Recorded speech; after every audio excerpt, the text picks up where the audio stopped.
વિક્રમસિંહ, આજ પછી જો મારી મા ઉપર હાથ ઉપાડ્યો છે ને તો ફક્ત તમારો હાથ નહીં ભાંગું, જીવતા બાળી નાખીશ.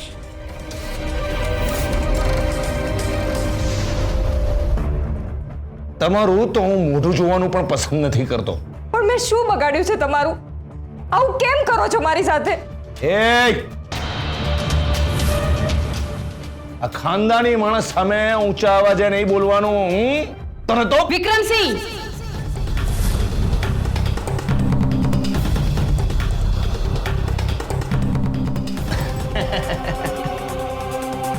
એ તમારા પત્ની છે, સરખી રીતે વાત કરો એમની સાથે. તમારા આવા વર્તનના કારણે તમારા પ્રત્યે એમના મનમાં ડર પેસી ગયો છે. શિવગઢથી એમની સાથે વાત કરવા આવ્યા છો ને, તો શાંતિથી બેસીને વાત કરો. આમ ઘુડક્યા છે ને કરો છો?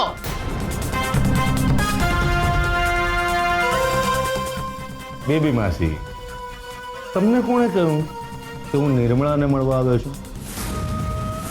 તો હું તો તમને મળવા આવ્યો છું બેબી માસી.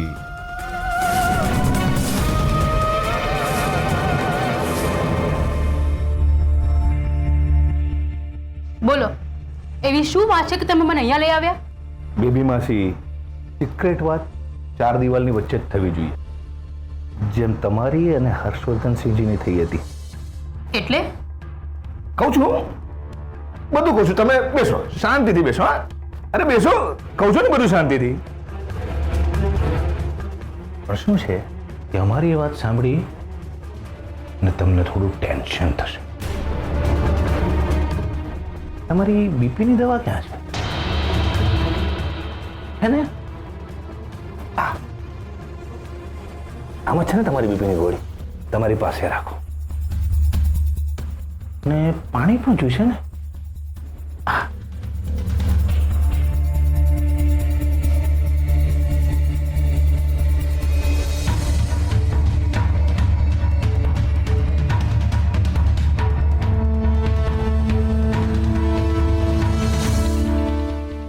ઘરની દીકરી ઊંધારા વાળે ચડે ને અને 2 લાફા મારી ને સીધી કરાય. હવે અમારી દીકરી અમારી રહીશ ને, તમારા પરિવારની બહુ બની ગઈ છે, એટલે હવે એને સીધી કરવાનું કામ તમારું, સાસરી પક્ષ વાળાઓનું છે. તમારે કેસર વિશે કંઈ કહેવું હોય તો મારે કંઈ સાંભળવું જ નથી.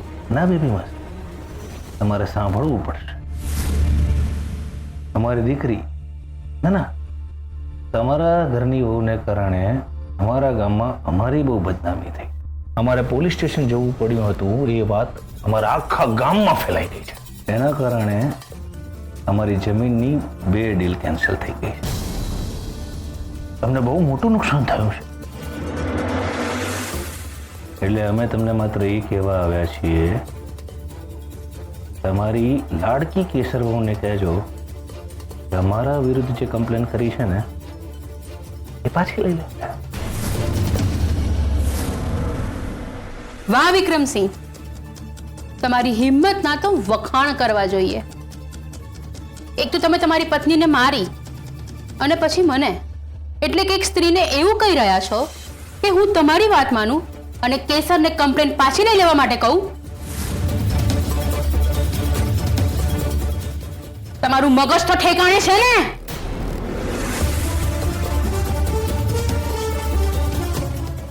તમારું મગજ જો ઠેકાણે હોય ને તો અમે કહીએ એમ જ કરજો, નહીં તો તમારા હર્ષવર્ધનસિંહજી, ના તમારા લાડકા હર્ષ માટે તો તમારે આ કામ કરવું જ પડશે. એટલે તમે મને ધમકી આપી રહ્યા છો? ના, હું ધમકી નથી આપી રહ્યો, પણ જો તમને ધમકી લાગતી હોય તો એમ જ સમજજો. બાકી હું તો સાદી સરળ ભાષામાં વાત કરી રહ્યો છું. બેબી માસી, તમારી પાસે હર્ષવર્ધનસિંહજીનું બહુ મોટું સિક્રેટ છે, યાદ છે ને?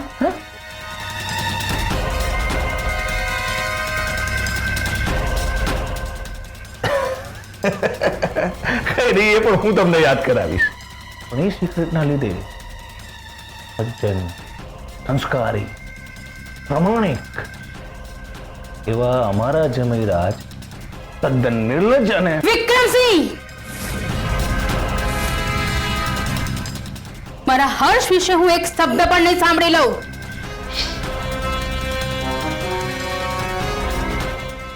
અવાજ નીચે બેબી માસી. તો તમારે આખા ઘરને જાણ કરવી છે તમારા લાડકા હર્ષવર્ધનસિંહ ક્યાં, ક્યારે ને કોની જોડે મોઢું કાળું કરાવીને આવ્યા છે? નીકળો અત્યારે ને અત્યારે આ મારા ઘરમાંથી નીકળો. મારે તમારી એક પણ વાત નથી સાંભળવી.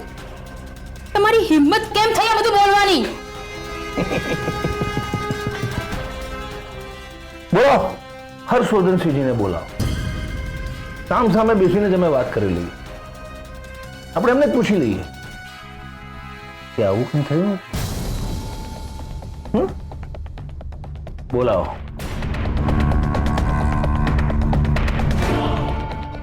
દેવી માસી, અમે ખાનદાની માણસ છીએ.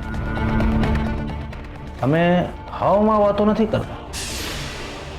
અમારી પાસે કોઈ પુરાવો હોય તો જ અમે આટલા કોન્ફિડન્સથી વાત કરીએ છીએ. પુરાવો? કેવો પુરાવો? બતાવું છું ને તમને. બેસો, તમે શાંતિથી બેસો, હું તમને બતાવું છું.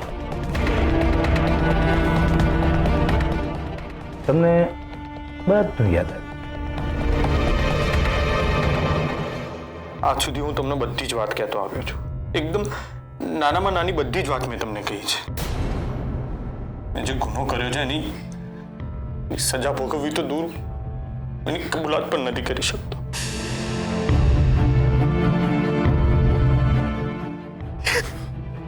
પાપ કર્યું છે મેં, માસી, પાપ કર્યું.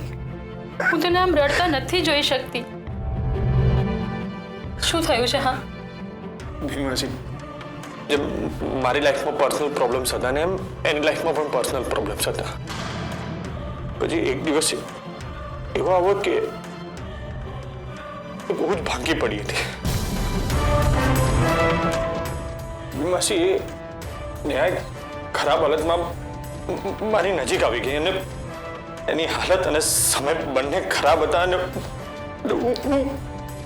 મેં એને રોકવાનો બહુ જ પ્રયત્ન કર્યો પણ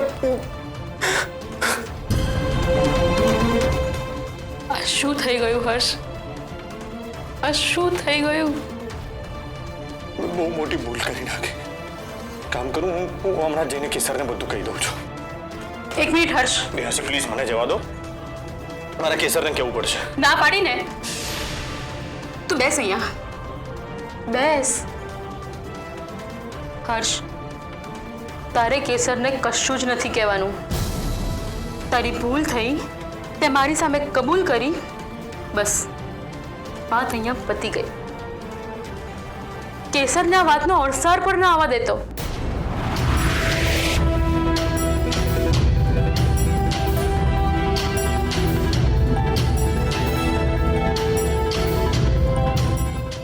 સજ્જન, સત્યના આગ્રહી, પ્રમાણિકતાની મૂર્તિ અને સત્યવાદી એવા હર્ષવર્ધનસિંહજી એ તો મારા કરતા ગયા ગુજરા નીકળ્યા. બે માસ. હવે હુકમનો એકો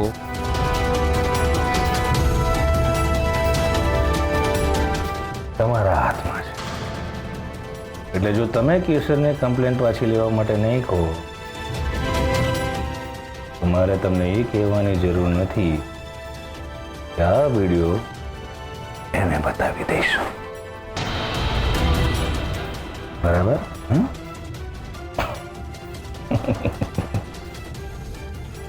તો અમારું આટલું કામ કરશો ને? હા, ચાલો. જય સોમનાથ.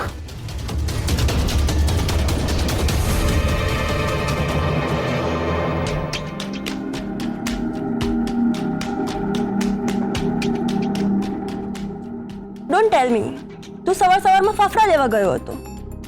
હા, ફાફડા લેવા જ ગયો હતો. પણ ડોક્ટર સમીરની છે ને હોસ્પિટલ બાજુમાં જ હતી, તો ત્યાં પણ આંટો મારીને આવે.